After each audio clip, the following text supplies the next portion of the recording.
Hello everyone, my name is Akansha Topo. I study in class 12th section C, Math group. My school name is Holy Cross Higher Secondary School, Ambikapur. My group name is Marie Curie. My topic is Arrhenius theory. Arrhenius सिद्धांत को English में बोलते हैं Arrhenius theory. किसी अभिक्रिया के वेग स्थिरांक पर ताप के प्रभाव को आर्हीनियस ने एक नियम द्वारा व्यक्त किए हैं।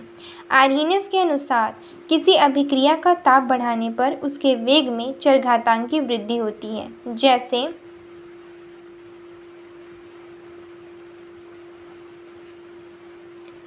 H2 प्लस I2 तो बनेगा 2HI। H यहाँ हाइड्रोजन है, I आयोडीन, तो हाइड्रोजन आयोडीन। आर्हीनियस ने एक समीकरण प्रतिपादित किए हैं। वो समीकरण ये है, K बराबर AE की घात माइनस EA अपॉन RT। तो A, यहाँ पे जो A है वो A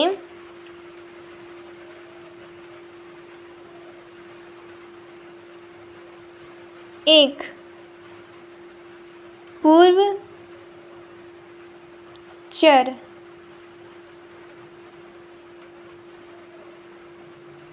घातांकी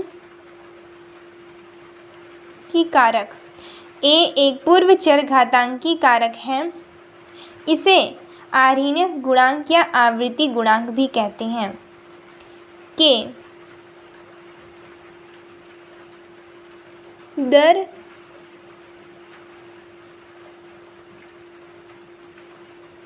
दर स्थिरांक है। T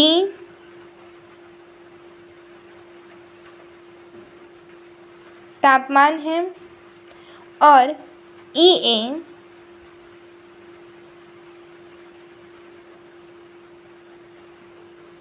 सक्रियण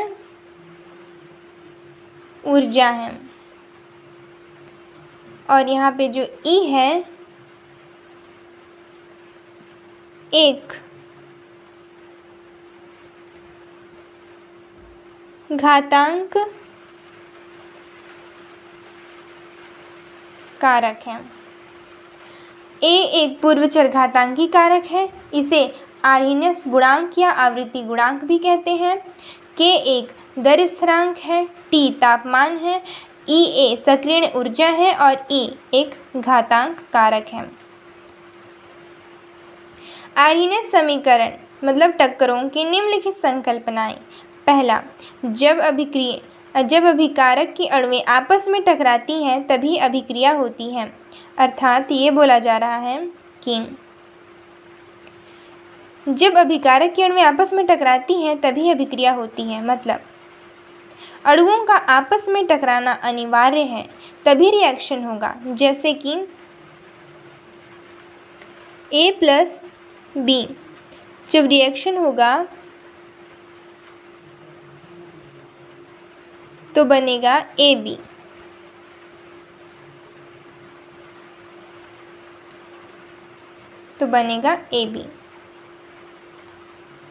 उसके बाद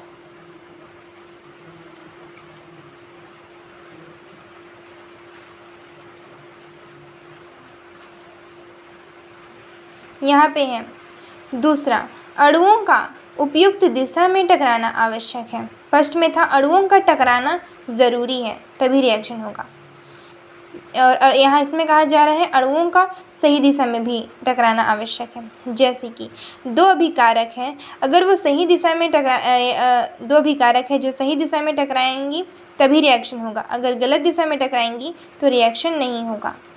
तो वही कहा जा रहा है कि सही दिशा में टकराना आवश्यक है। तीसरा, अभिक्रिया संपन्न होने के लिए अणुओं के पास इतनी ऊर्जा होनी चाहिए कि वह संगृहीत संकुल बना सकें, यानी एक्टिवेटेड कॉम्प्लेक्स बना सकें। अणुओं के पास इतनी ऊर्जा होनी चाहिए कि वह संगृहीत संकुल का निर्माण कर सकें। जैसे कि हम कह सकते हैं ए प्लस बी, तो रिएक्शन होगा तो होगा ए बी, तो इसका प्रोडक्ट बन जाएगा डी। तो ए प्लस बी अभिक्रमक है, ए बी एक्टिवेटेड कॉम्प्लेक्स है और डी प्रोडक्ट है। चौथा, अभिकारक अणु परस्पर टक्कर से ही सक्रिय ऊर्जा प्राप्त करते हैं। अभिकारक अणु परस्पर टक्कर से ही सक्रिय ऊर्जा प्राप्त करते हैं। तो फिर हमारा आ रहा है दहली ऊर्जा और सक्रिय ऊर्जा। दहली ऊर्जा, ऊर्जा की वह न्यूनतम मात्रा है जो अभिकारक अणुओं के पास होती है जिससे उनकी टक्करें प्रभावित होती हैं, अर्थात जो प्रभावी टक्करों द्वारा अभिक्रिया को संपन्न करते हैं। इसमें यह बताया जा रहा है कि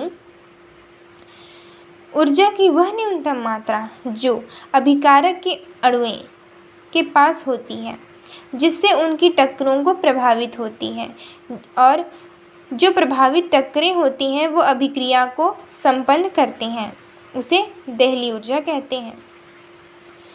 और हमारा दूसरा है सक्रियण ऊर्जा। सक्रियण ऊर्जा, ऊर्जा की वह न्यूनतम अतिरिक्त मात्रा है जिससे अभिकारक अणु द्वारा अवशोषित किया जाता है, जिससे उनकी ऊर्जा दहली ऊर्जा के समतुल्य हो जाती है, अर्थात ऊर्जा की वह न्यूनतम अतिरिक्त मात्रा जिसमें अभिक्रिया अणु द्वारा अवशोषित किया जाता है, जिससे उनकी ऊर्जा दहली ऊर्जा के समतुल्य हो जाती है, उन्हें सक्रियण ऊर्जा कहते हैं।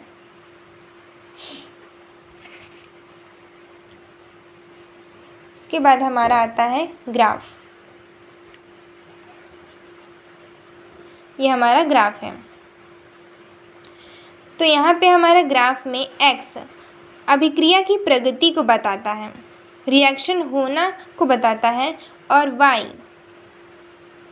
y हमारी स्थितिज ऊर्जा को बताता है। स्थितिज ऊर्जा में जो प्रोडक्ट बन रहा है उसकी एनर्जी को y बताता है। अभिकारक के रूप में R लिया गया है और प्रोडक्ट के रूप में P उत्पाद को लिया गया है। यहाँ से यहाँ की जो एनर्जी है उसको सक्रियण ऊर्जा कहते हैं, जिसको EA से डिनोट करते हैं, और यहाँ से यहाँ की जो एनर्जी है उसको अभिकारक की आंतरिक ऊर्जा कहते हैं, जिसे E से डिनोट करते हैं। E से डिनोट करते हैं। तब जब अभिकारक बनता है तब उसके पास इतनी एनर्जी होनी चाहिए कि वह एनर्जी बैरियर को पार कर सकें। जैसे कि हम कह सकते हैं कार्बन और ऑक्सीजन को साथ में जब उसकी क्रिया कराते हैं तो हमको सबको पता है कि कार्बन और ऑक्सीजन की जो साथ में क्रिया होती है तो कार्बन डाइऑक्साइड बनता है। उसी प्रकार ऑक्साइड बनता है तो उसे उच्च टेम्परेचर पर गर्म करना पड़ता है, तभी हमें कार्बन डाइऑक्साइड प्राप्त होता है। एनर्जी अधिक होनी चाहिए ताकि वह एनर्जी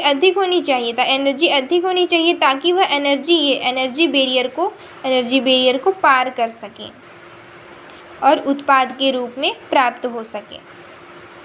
यहाँ से यहाँ की जो एनर्जी है उसको दहली ऊर्जा कहते हैं। इसे E0 से डिनोट करते हैं। तो हम कह सकते हैं यहाँ पे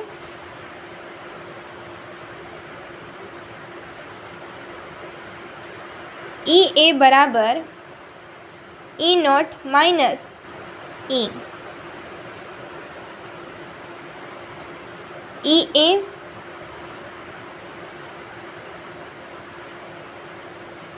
सक्रियण ऊर्जा और E0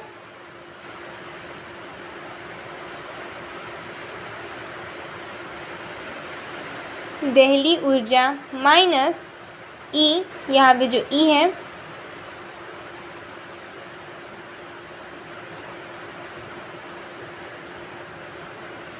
अभिकारक